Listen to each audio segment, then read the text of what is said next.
Bonjour à tous, bienvenue sur Agorska TV pour Tutti Foot. Cette semaine, dernière émission de l'année, de la saison, avec le Football Club de Loupine, représenté par Marco Biamonte, entraîneur, adjoint et dirigeant, et Jean-Pierre Moutsaré, le capitaine de l'équipe. Messieurs, bonjour. Bonjour. Gilles Chiar, il n'a pas pu être là, c'est l'entraîneur général du FC Loupine pour raisons professionnelles. Patrice avec nous en plateau, François-Marie à la réalisation. Dernière émission, il y a eu pas mal d'actu ce week-end sur les terrains et on commence par la R4. Allez, la R4 qui a vu Pontelec s'imposer face à Tog, 3 buts à 2. Ghisonacel s'est incliné en déplacement à la deuxième réserve de Corté, 3 buts à 2 également. Loum s'est imposé 5 buts à 4 face à la Kazink. On le voit au niveau du classement, le GFCA est champion de cette poule depuis un moment avec 72 points. Guizo Prunil qui acte aussi sa deuxième place avec 59 points. La réserve de Corté, la deuxième réserve aussi avec 59 points et troisième. Et Pontelec finit dans le top 4 avec 58 points. Et on a eu l'interview de l'entraîneur et de son adjoint Alexandre Lacroix et Julien Pascoline qui est revenu sur l'excellente saison de la réserve du GFCA. Alors messieurs, bonjour. La saison se termine. Vous êtes champion de Régional 4 avec la réserve du GFCA. Pour cette première année, pour la reconstitution de la réserve, une très belle saison que vous avez effectuée. Oui, alors déjà, oui, sportivement, on a réussi une mission importante, c'était faire remonter la réserve du Gazélec en partant du plus bas niveau régional, en essayant de l'amener au plus haut possible. Et au-delà de ça, c'était vraiment l'aspect humain qui a compté cette saison, notamment avec Alex, coach de la R4. Et on a réussi cette mission de remonter dès la première année. Alors cette saison, elle n'a pas été évidente. On sait le championnat de Régional 4 qui est compliqué. Les ambitions peut-être pour les années à venir de la réserve, avec bien sûr le travail qui est effectué avec l'équipe Fagnon qui évolue en National 3 est maintenu. Bon, après les ambitions elles sont assez claires, assez simples. C'est d'accéder le plus rapidement possible à la R1. Donc en enchaînant les montées, en constituant un groupe de joueurs qui représentent les valeurs du club et qui puissent servir après soit de transition, soit de remettre en rythme certains joueurs qui on l'espère évolueront aussi plus haut pour l'équipe première. Et justement, vous en avez parlé, c'était l'un des premiers axes, on suppose, de faire adhérer à la mentalité qui est du Gazélec pour ces joueurs. Et c'est ce qui fait aussi la force de l'équipe dans les championnats, qui est le championnat de Régional 4, le plus bas niveau en Corse. Et ça, c'était une mission qu'on avait avec Alex dès le début de saison. Déjà, on a constitué un groupe un petit peu en urgence, on va dire, puisque nous, on a commencé assez tard par rapport aux autres équipes, le recrutement. On a même fait des détections, je crois 2 ou 3 détections la saison dernière, en été, pour essayer d'attirer le maximum de monde. Et on a essayé, au-delà de l'aspect sportif, d'avoir des joueurs qui étaient convaincus par l'aspect mental qu'il devait y avoir au Gazélec. Voilà, c'est un club à part, c'est un club très particulier. On savait qu'on allait être attendu partout. Donc, il fallait que les joueurs correspondent à la mentalité Gazélec. Donc nous, ce qu'on a cherché en priorité avec Alex, avec le président Louis Pauge, c'est de trouver des joueurs qui avaient vraiment cette mentalité Gazélec et leur inculquer au fil de la saison cet état d'esprit-là qui est propre au club du Gazélec. On a vu aussi un joueur qui évoluait dans l'équipe Fagnon l'an dernier, c'est Jeff Dotel, qui cette année a joué en Régional 4. C'est important aussi d'avoir ce type de joueur qui a évolué avec l'équipe Fagnon, de descendre en équipe réserve pour fédérer et créer cette cohésion qu'il y a eu toute l'année avec les joueurs qui composaient votre groupe. Oui, c'est sûr. Après, c'est pas tous les joueurs qui peuvent faire ça, mais au-delà du joueur, je pense que c'est vraiment la personne et l'homme en lui-même qui est à la hauteur du joueur, du joueur qu'il est. Hein. On connaît ses qualités footballistiques, mais pour avoir rencontré, découvert tout au long de l'année, c'est vraiment des qualités humaines avant tout et comme le disait Julien, c'est toutes ces valeurs-là qu'on a cherché à mettre. C'est ce qui nous a permis d'aller chercher notamment des victoires difficiles dans l'Alta Rock, des victoires difficiles à Pontelec. voilà, dans des matchs où le championnat R4, voilà, et c'était voilà, des matchs disputés. On a été attendu partout et c'est cette force collective vraiment qui nous a permis de ramener des points de déplacement difficiles et de remplir la mission qui était la nôtre, à savoir voilà, monter en R3. C'est jamais évident aussi, comme vous l'avez dit, un recrutement tardif, les constitutions d'une équipe tardive, de fédérer des joueurs, de ramener des joueurs comment dire, pour créer cette réserve et pour fédérer. C'est vraiment une belle réussite aussi en aussi peu de temps de fédérer un groupe, de constituer un groupe et au-delà de ça, de finir champion et d'accéder dès la première année. Ah oui, ça c'est quand même assez exceptionnel, on va dire. Comme je vous l'ai dit, voilà, le recrutement il s'est fait tardivement. Donc ça a été compliqué à ce niveau-là, mais après bon, tu l'as dit, Jean-Baptiste, avec des joueurs comme Jeff Dotel notamment, des joueurs d'expérience aussi comme Benji Atali qui est revenu en cours de saison, Guilleux, voilà, tous ces joueurs-là qui ont quand même de la bouteille, plus bon, l'aspect sportif avec Alex qui les a très bien drivés tout au long de l'année. On a réussi à créer vraiment ce collectif-là et on a réussi, je te dis, je pense que c'est au niveau vraiment de la mentalité que ça a fait la différence. Au-delà des qualités sportives qu'ont les joueurs, parce que quand tu vois l'équipe, ça joue au ballon, hein, c'est une équipe qui joue vraiment très bien. Mais comme l'a dit Alex, on est allé parfois au forceps chercher certaines victoires comme à Pontelec, comme dans l'Alta Rocca, ou certains autres endroits. Les équipes nous attendaient, elles ont joué vraiment le coup à fond contre nous et c'est bien. Nous, ça nous met encore plus la pression, donc c'est positif pour nous. Et je pense que ce sont les qualités vraiment mentales du groupe qui a fait la différence. L'objectif, on suppose pour l'an prochain, vous l'avez dit, vous allez évoluer en Régional 3. Il y aura pas mal de déplacements, un peu un même championnat que la Régional 4, beaucoup de clubs de village, beaucoup de clubs ruraux. L'objectif, ça va être aussi d'aller chercher au plus vite l'accession en Régional 2. Tout à fait, ça va être d'aller chercher l'accession. Après, on sait le chemin qu'il faudra parcourir pour accéder voilà à notre objectif. Après voilà, on travaille en toute humilité, hein, c'est sans prétention qu'on veut évoluer en R1 le plus rapidement possible, hein. On travaille avec humilité et c'est la force du groupe aussi. C'est voilà, j'ai eu une phrase un peu toute l'année, mais on n'est pas forcément voilà le GFCA des paillettes, on est le GFCA du Cambouis, on met les mains dedans et voilà, c'est vraiment, je pense, la phrase qui nous définit peut-être le mieux, c'est qu'à un moment donné, on travaille, on lâche pas, c'est l'état d'esprit comme on l'a dit là depuis le début de l'interview, mais c'est vraiment ces valeurs-là, ces aspects-là qui nous permettront l'année prochaine d'accéder voilà à la R2, parce que le championnat sera très disputé avec des déplacements dans le New, la Capicorse, Antisante. Voilà, on connaît un peu les équipes, on connaît un peu voilà les mentalités aussi et ça sera difficile, ça sera difficile. Mais messieurs aussi alors plus un côté maintenant formation, puisque la réserve fait partie intégrante de la formation pour les jeunes qui vont connaître le monde senior. La réserve, c'est la première passerelle avec, on espère aussi vers l'équipe Fagnon qui évolue en National 3. Où en est le Gazélec à ce niveau-là?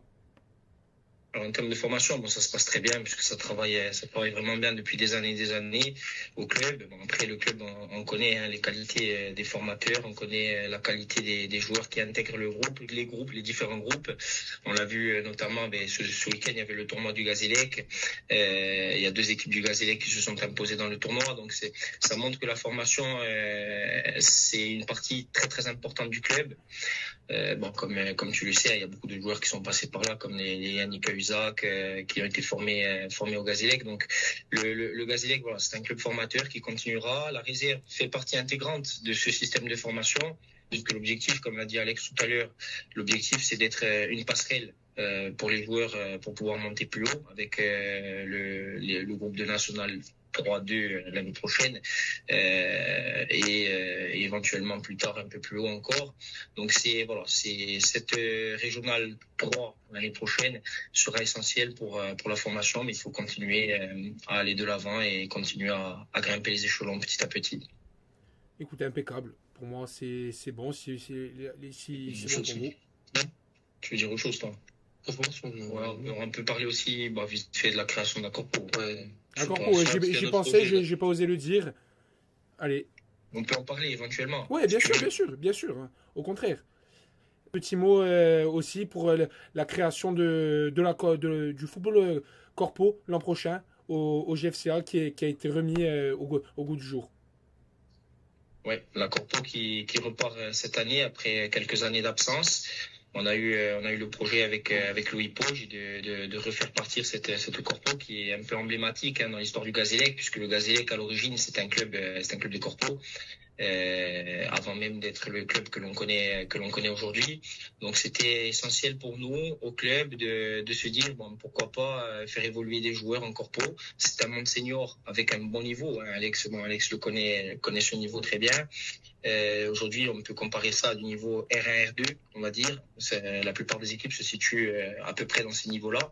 Donc c'est un niveau cohérent qui peut attirer certains autres joueurs qu'on n'a pas forcément l'habitude d'avoir, je dirais, au sein des équipes loisirs, enfin, si on peut appeler ça du football loisir, dans les championnats classiques, on va dire. Donc, et après, pourquoi pas faire la bascule sur les championnats régionaux ou nationaux un peu plus tard pour certains joueurs. Donc, c'est un élément important. Le Gazélec, c'est le seul club corse qui a gagné le championnat de France Corpo, 88-89. Donc, ça, ce côté historique pour le club. Donc, nous, on est très, très contents de voir cette corpo se créer. En lien avec une corpo qui existait cette année, l'Union d'Estée Lagos. Et donc, je pense que c'est un projet important dans le développement du Gazélec et du club en général. Voilà, après, on verra les résultats l'année prochaine. On ambitionne des choses sportivement. Mais voilà, ça reste une section importante pour le développement du club. Ouais, moi, juste un dernier mot peut-être sur les joueurs, sur l'ensemble du groupe.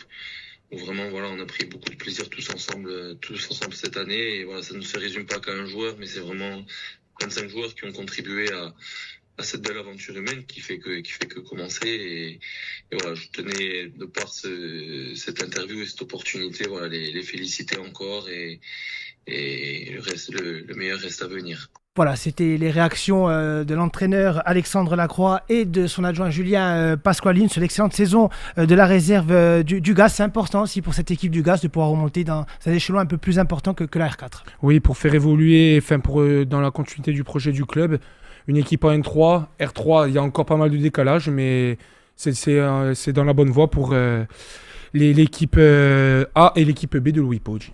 Allez, maintenant, Régional 3. Messieurs, que dire ? FC Loupino en Régional 2. Ça fait un moment que le club travaille sur ça. Ça fait 3 saisons que le club essaye de monter. Une première année, faute administrative. L'an dernier, pas réussi, mais cette année, le club y est en Régional 2. Oui, exact. On a eu beaucoup de mal, mais on est enfin arrivé à un objectif pour la ville de Bastia, pour le quartier de Loupine, c'est très très bien. Et c'est un club qui est axé surtout sur les enfants, le devenir de nos enfants, dans des conditions difficiles. Et être arrivé à faire ça, c'est très très bien. C'est un objectif atteint, effectivement, comme l'a dit Jean-Baptiste. Il s'est construit sur plusieurs étapes. Il y a eu des échecs, il y a eu des situations qui ont été retournées. Il y a eu aussi des tours de table pour justement mettre tout ça à plat, pour essayer de construire quelque chose de potable dans ce club qui a été créé en 2020. Il est récent, ce club, il a à peine 6 ans. C'est vrai que goûter à cette PHA, cette Régionale 2, est-ce que sur l'objectif de ce début de saison, est-ce que c'était l'objectif principal où on s'est dit, au fur et à mesure de la saison, on va essayer de jouer quelque chose? C'était un objectif entre nous. Il y avait d'abord Kevin Salou qui a été obligé de s'arrêter pour des raisons professionnelles en cours de saison. Donc on a enchaîné avec Gilles, moi-même et d'autres, des personnes de bonne volonté. Et on y pensait secrètement avec le match d'hier gagné sur tapis vert parce que pour des raisons personnelles n'ont pas pu se déplacer. Mais on est resté sur les 7 derniers matchs avec 7 victoires. Donc dire à l'avance qu'on va gagner 7 matchs sur 7, ça n'existe pas dans le football. Ça s'est fait au fur et à mesure. Et puis après les joueurs se sont accrochés. Tout le monde s'est accroché. C'est dommage qu'on ne finisse pas sur une belle fête. C'était prévu, mais c'est comme ça, c'est la vie, il n'y a rien de grave. L'objectif, il a été atteint.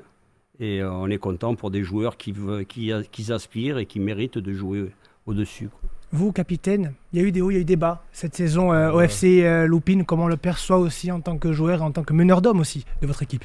Alors beaucoup de bas en début de saison, notamment le changement du coach.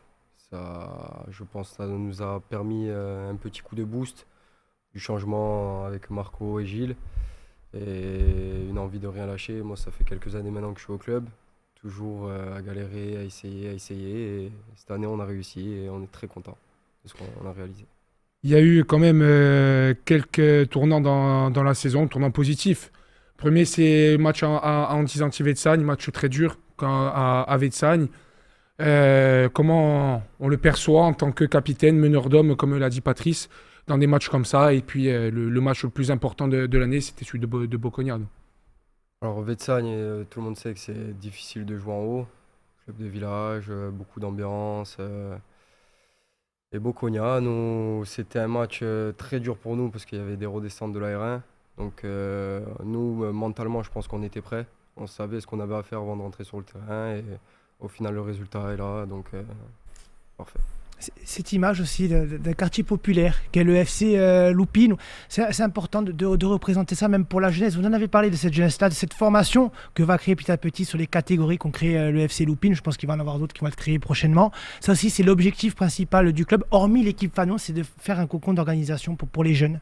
La première année, on est parti sur 45 licenciés seniors qui s'entraînaient à volpage sur une moitié de terrain. Et puis maintenant, au fil des ans, on évolue à plus de 200 licenciés. On essaye de toucher toutes les catégories.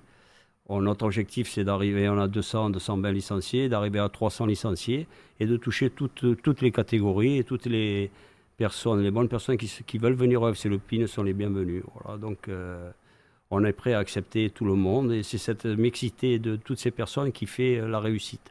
On n'est pas assez nombreux au niveau des dirigeants, comme beaucoup de clubs, on n'est pas assez nombreux au niveau des joueurs, mais on va dire qu'on est sur la bonne voie. Il y a une phase très positive sur le FC Lupin, y compris parce qu'on est épaulé par la mairie, qui nous soutient, qui nous a fait des démarches pour faire grandir le club et on les remercie.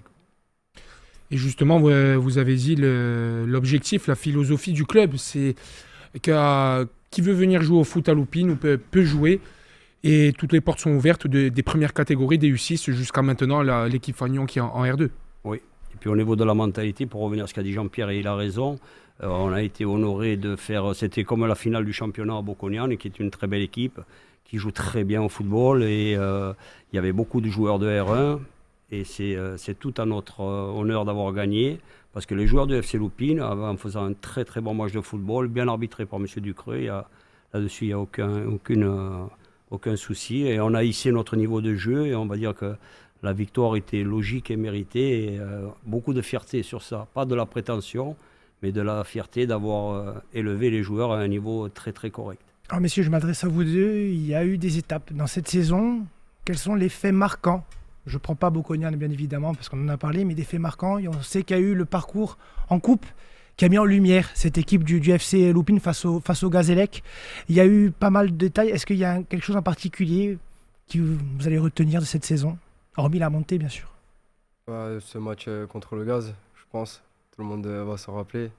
Un match exceptionnel de notre part. On arrive à tenir une Nationale 3. En début de saison, à ce moment-là, ils étaient, on va dire, dans les 3 premiers. Pour nous, c'était exceptionnel. La tribune était remplie. Derrière, les dirigeants et tout ça avaient tout préparé pour que ça soit une fête exceptionnelle. Et au final, on perd le match au penalty, mais ça nous a beaucoup apporté, on va dire, pour la suite. Ça a boosté votre équipe, justement, ce match-là? Malgré la défaite, bien sûr. Il y a toujours, moi, je suis très, très dur, donc je ne suis pas peut-être un bon exemple pour interroger sur ça, mais des fois, quand on arrive à élever son niveau de jeu, derrière, il faut savoir redescendre sur terre. Le plus dur, c'est d'arriver le mardi à l'entraînement et de redescendre sur terre. Une équipe de R3 qui fait match nul contre le Gaz, qui est dans les 3 premiers, on fait match nul sur une erreur de jeunesse, on veut jouer vite une action, et on perd au pénalty, et le pénalty, c'est une chance sur 2. Ça a des bons côtés, ça veut dire qu'il y avait une bonne base, mais à condition que la bonne base s'en servir utilement. Et après, ça, c'est du domaine du football, et puis c'est même humain, c'est normal que certains joueurs se croyaient très très bons. Sur le moment, c'était vrai, mais après, les matchs d'après, on a eu du mal. Après, il faut redescendre vite sur terre. Voilà. C'est ça le plus dur, finalement, dans le foot. Par le passé, il y a eu une équipe réserve à Loupine ou qui évoluait en Régional 4 quand l'équipe Fagnon était en Régional 3. Est-ce que forcément c'est dans les projets aussi d'ouvrir une équipe réserve avec maintenant l'équipe en Régional 2? Mais on est ouvert à toute bonne proposition et je pense que la proposition ou l'objectif de créer une R4 est légitime parce qu'il y a des jeunes qui sortent de U18, ils vont basculer de suite en senior. Ils n'ont peut-être pas le niveau de R2, donc la porte sera ouverte avec des joueurs en fin de carrière. On va dire quand on a 35-38 ans, aller jouer en R4, c'est pas un défaut, loin de là, c'est continuer sa passion. Il y a des jeunes qui vont monter et c'est dans notre objectif. Après, c'est très difficile à réaliser parce qu'on est, comme vous l'avez souligné avant, on est un club jeune. Donc avec un club jeune, il faut y aller doucement, mais c'est dans notre objectif. On veut créer une catégorie aussi en U11, en U13, catégorie que pour l'instant on n'en a pas. Il y a déjà des enfants qui nous ont demandé de créer ces deux catégories. Donc du premier des vétérans jusqu'au dernier des joueurs les plus jeunes du club, tout est important dans un club.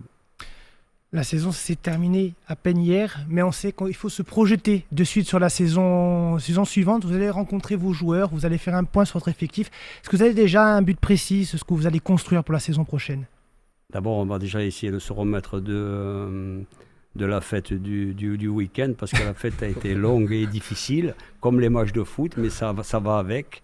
Ça fera d'excellents souvenirs, ça tisse des liens, hormis le fait de faire la fête, ça tisse des liens.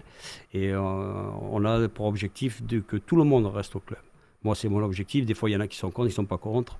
Tout le monde reste au club. Après, à chaque joueur de gagner sa place s'il le mérite. Et s'il ne le mérite pas, on verra avec la R4, justement. C'est de bonnes solutions. Beaucoup de clubs encore sont des problèmes avec les U18. Nous, bon, moyen, pas bon, peu importe, on en a 30. On a 30 U16, on a 30 seniors, donc le club est sur la bonne voie. Après, encore faut-il y rester. Le plus dur l'année prochaine comme objectif, parce que je connais un petit peu le football et ça va être de se maintenir en R2. Les ambitions ne viendront qu'au fil du temps. Mais pour le moment, le seul objectif du FC Loupine, c'est de se pérenniser dans la région bastiaise, où tous les jeunes de la région bastiaise sont les bienvenus, et d'essayer de se maintenir en R2, chose qui ne va pas être facile.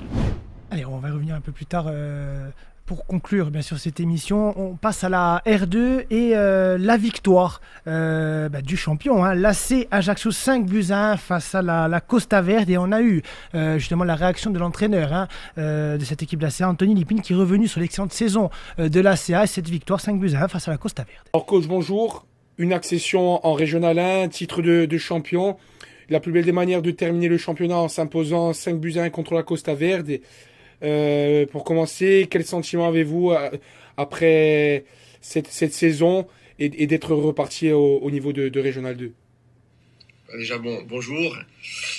Oui, titre de champion qui forcément fait plaisir, mais surtout la satisfaction de voir le club avancer après toute la catastrophe que l'on connaît. Donc dans la remise en place d'un projet, c'est jamais facile, et pour ça je tire un grand coup de chapeau à tout mon groupe, parce que sans eux on n'aurait rien pu faire.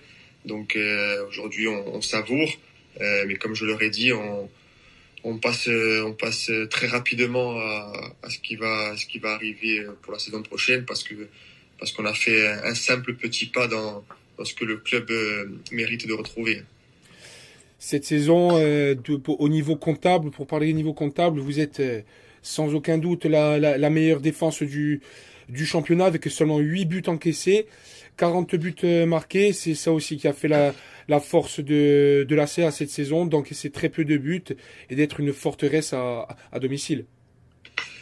Oui, moi c'est une fierté en tant qu'ancien défenseur. Pour moi, c'est une fierté, et c'est un objectif que j'ai donné au groupe, parce que quand on veut prétendre à certaines choses et qu'on veut être compétiteur, on se doit d'avoir des objectifs tels que celui-là. Sortir avec la meilleure défense, c'est toujours très encourageant, et ça permet aussi d'être solide pour pouvoir prétendre quelque chose offensivement. Donc non, une grande fierté. Ouais. Alors oui, comme on a dit, une très belle saison en Régional 2. On se doute avec ce qu'on a vu ces derniers jours, ces dernières semaines. L'objectif aussi, c'est de retourner dans l'antre de Miguel Moretti, stade historique de la Ajaccio. Oui, bien sûr, dans l'importance du projet sur sa suite, le stade a un rôle énorme. On espère pouvoir le retrouver au plus vite. J'espère que voilà, la direction et les propriétaires du stade trouveront une entente. Mais je vois pas pourquoi ça n'arriverait pas, parce que ce soit la direction ou les propriétaires du stade, ce sont des amoureux de la CA. Donc à un moment donné, je pense que les gens arriveront à trouver un accord pour que le club puisse avancer dans son projet, et surtout que les supporters puissent revenir dans un stade qui leur est cher. Au niveau des supporters aussi, on a vu toute la saison, que ce soit à domicile ou à l'extérieur, les supporters toujours présents en nombre pour venir vous supporter. C'est magnifique de voir ça à un niveau qui est la Régionale 2. Ah, bien sûr, et ils le savent, hein, mais je vais le répéter, je leur tire un grand coup de chapeau et leur dis vraiment, vraiment merci. Sans eux, ça aurait pas été la même saison aussi.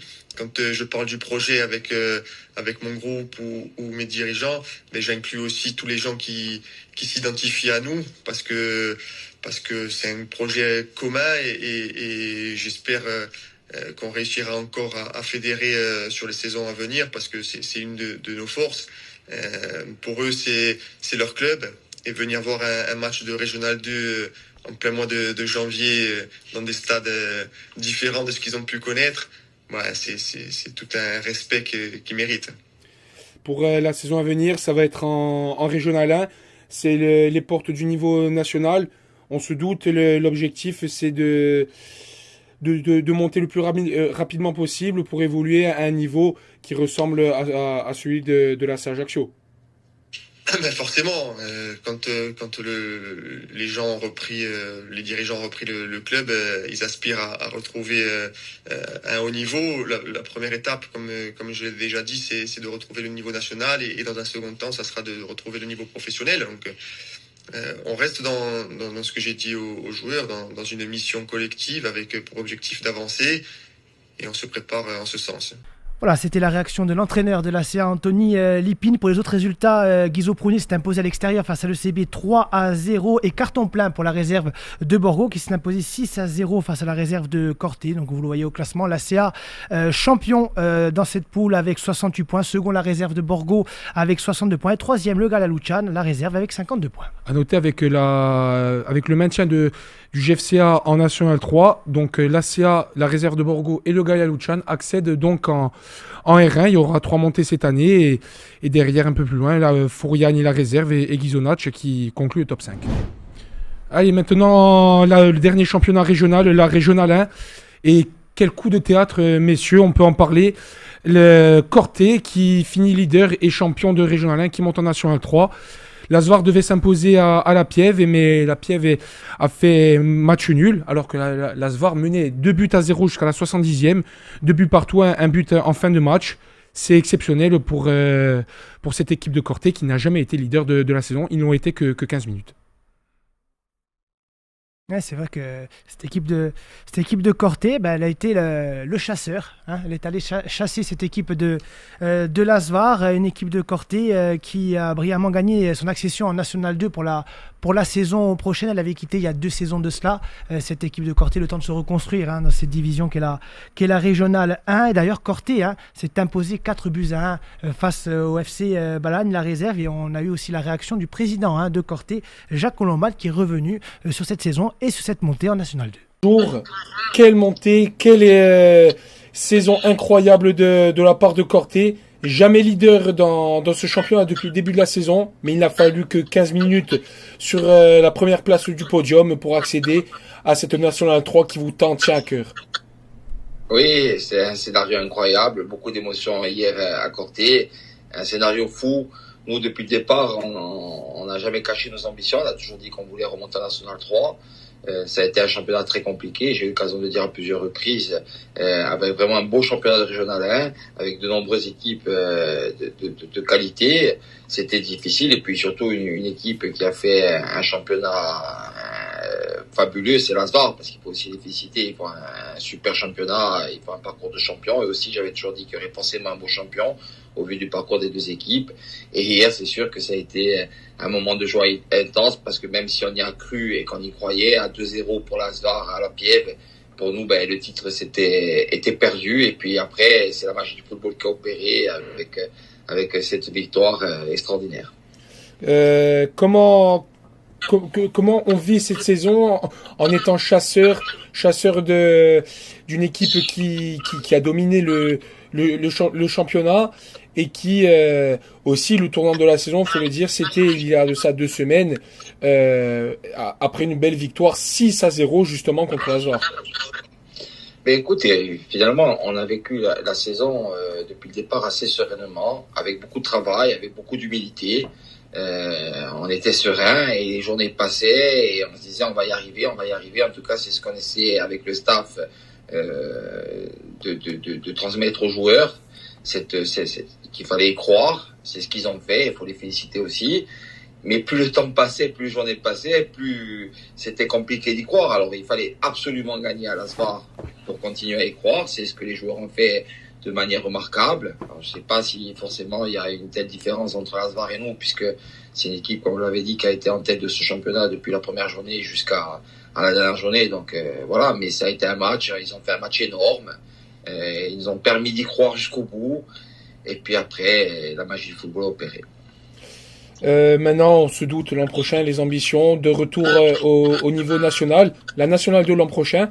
L'ambition, c'est de se remaintenir tous les ans avec ce championnat que vous avez connu pendant pas mal d'années quand même. Ben oui, on sait qu'aujourd'hui, l'USC jouera forcément le maintien la saison prochaine.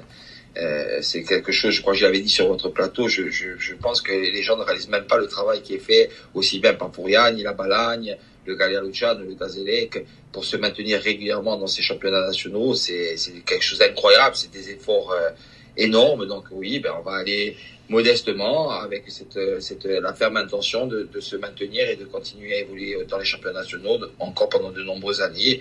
Je pense en toute humilité que c'est la place de l'USC. On l'a prouvé ces dernières années, mais tout au long de l'histoire de ce club centenaire, que on a évolué, je crois, une trentaine d'années au niveau national. Donc voilà, on va essayer de travailler pour continuer à installer ce club dans les championnats nationaux. Et un mot de fin aussi, quelle belle fête hier dans la ville de Corté, après le sacre de champion, la communion avec les supporters, les joueurs, les gens qui travaillent dans l'ombre aussi pour ce club qu'on ne voit pas forcément. Cette belle communion, c'est aussi ça, la vraie victoire hier soir. Ben, c'est ce que j'ai dit aux joueurs hier soir. Je sais, l'USC, on voit souvent, aujourd'hui on est mis en avant avec ce titre de champion de France régional 1. Mais ce qui compte aujourd'hui, c'est une grande famille, c'est un grand club où tout le monde a son importance. Je disais hier soir, on a des dirigeants fantastiques qui font un travail énorme, où le bénévolat se perd de plus en plus. On a des gens qui résistent et qui nous aident au quotidien. On a une superbe équipe d'éducateurs qui s'occupent de nos gamins, parce que les gamins, pour nous, c'est essentiel. Notre travail social envers les jeunes du centre Corse est essentiel. Donc on a dans des équipes de jeunes qui performent, qui avancent, qui font des résultats dans les tournois. On prend autant de plaisir. Hier, nous 11 ont gagné le tournoi de Calvi. C'était aussi une victoire parmi qui a renforcé ce titre. Nos U13 étaient la semaine dernière finalistes. C'est tout un club. La R4 est aux portes de la R3. On verra ce qui se passe dans les semaines à venir, mais finit 3e. On a une R2 qui est composée de beaucoup de jeunes joueurs cortenais, qui fait un championnat remarquable. Il y a des féminines. Et Corté, c'est toute une grande famille, c'est toute une grande ville. On paese, parce que Corté dit on paese. Et donc hier, c'était la fête de tous les Cortenais en cette période de Saint-Théophale. C'était quelque chose de magique. On était tous en ville avec les enfants, les grands, les dirigeants, notre staff de R1 qui a fait un travail remarquable. Bon, j'espère oublier personne, mais c'est vraiment la R1, c'est la locomotive du club. Mais l'essentiel, c'est que le club aille bien, et aujourd'hui, le club de l'USC va bien, et encore mieux avec cette montée en National 2. Voilà, c'était le président Jacques Colomban qui est revenu sur la saison de Corté. Cette accession en National 2, effectivement, Corté qui revient 2 ans plus tard sur la scène nationale. Oui, c'est magnifique pour eux, comme on l'a dit. Une saison toujours en tant que chasseur, mais un vrai tournant qui a marqué la saison, c'est la semaine dernière, la victoire 6-0 contre le leader qui est l'Asvar et qui loupe sa montée après avoir dominé en grande partie le championnat cette année. Allez, groupe D, National 3 et la réserve du Sporting qui s'impose à l'extérieur face à Caen, 2-1. Cette équipe bastiaise qui est 3e au classement avec 43 points. Cette équipe du Sporting qui a brillamment travaillé son championnat, puisque cette équipe de la réserve elle est quand même dans le top 3. Oui, très beau top 3 des hommes de Manu Giudice. Une belle saison, ils n'ont jamais été inquiétés par le maintien et ils finissent de la très belle manière en s'imposant et en étant 3e sur le podium. Allez, maintenant, groupe E de National 3. 2 défaites pour les clubs corses. Le GFCA s'est incliné à domicile face à la réserve du Sporting Club d'Amiens. Et le FC Balagne est allé perdre à Lille 3-0 la réserve du LOSC. Mais pas de grande inquiétude puisque les 2 clubs corses sont maintenus après la victoire sur tapis vert du GFCA face au Pays du Valois. Ouais, elle fait du bien cette victoire sur tapis vert pour le Gaz qui a pu remonter un peu au classement. C'est vrai qu'on l'avait pointé du doigt à plusieurs reprises dans les émissions. C'est vrai que le Gaz glissait tout doucement au niveau du classement. C'est même inquiété à un moment donné parce que le Gaz était 11e, donc c'est-à-dire vraiment à la limite de jouer malheureusement les places de barrage ou de la relégation. Mais cette équipe du Gaz qui arrive à se maintenir avec 34 points. Un point d'écart avec le FC Balagne au final. Allez, dernier groupe de National 3, le groupe du Galia-Lucian, a 2 buts partout face à Carnoux pour la dernière journée.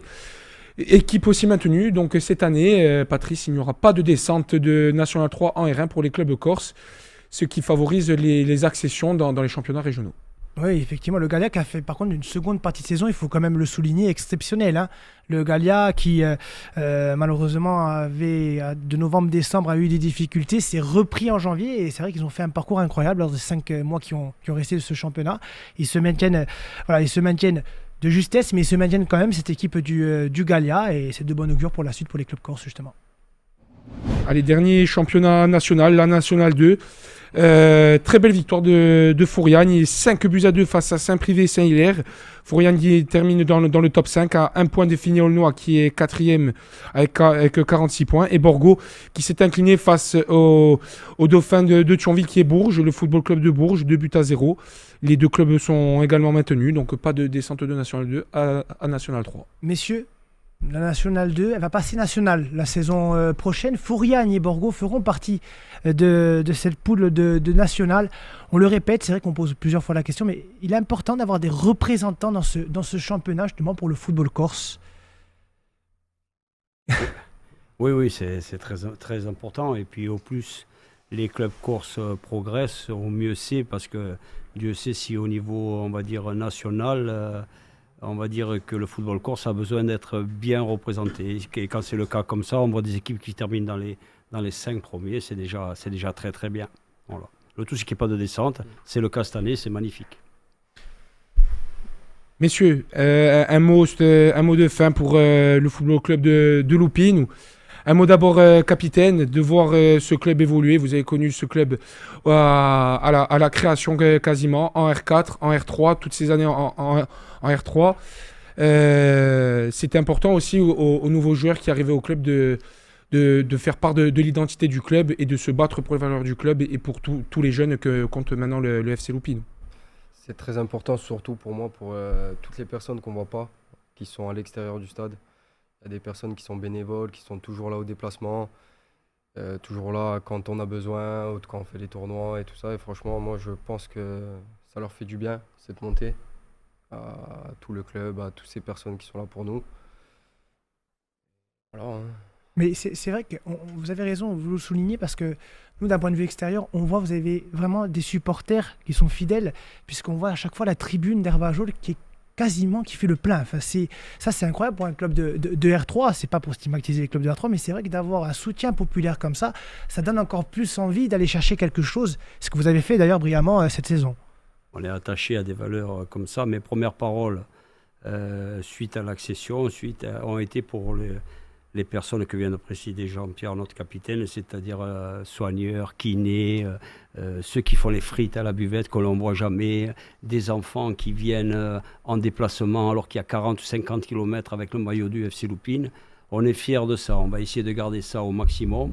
On essaye de développer, pour moi la qualité la principale pour un joueur de foot, on n'en parle pas assez, c'est la mentalité. Et à Lupine, c'est la première qualité qu'il faut avoir, c'est la mentalité. Après, le physique, la technique, la tactique, ça vient aux gens qui composent le staff technique de faire améliorer tout ça. Mais au départ, si on a la mentalité, et il y en a certains qui nous sont proches, même ici sur le plateau, je veux dire, la mentalité, c'est le plus important parce qu'avec la mentalité, on fait progresser tout le monde. Si on n'a pas de mentalité et si on a quelques qualités footballistiques, ça passe pas.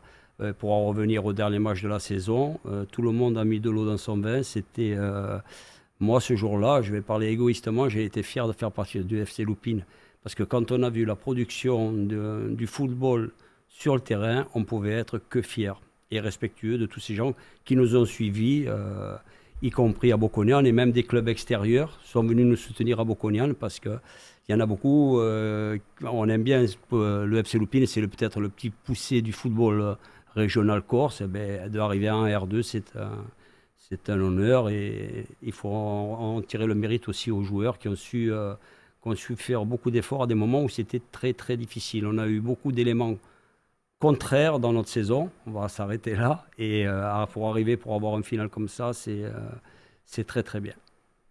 Voilà, messieurs, merci pour cette émission. Marco Biamonte et Jean-Pierre Moutsaril, merci d'être venus sur le plateau. Patrice, merci pour cette émission. François-Marie, merci pour la réalisation de cette émission. C'était la dernière émission de Tutti Foot de la saison 2025-2026. Patrice, on va revenir très bientôt, un peu de vacances. Congés, non? Bien. Moi, je suis content parce que c'est avec la saison prochaine, tu vas être en R2, donc voilà. Voilà. Bon, l'an prochain, on repart bien sûr sur Tutti Foot. Merci à tous les clubs d'avoir joué le jeu tout au long de la saison et tous les acteurs du football insulaire. Après, je te sur Agorsica TV, on se revoit très vite.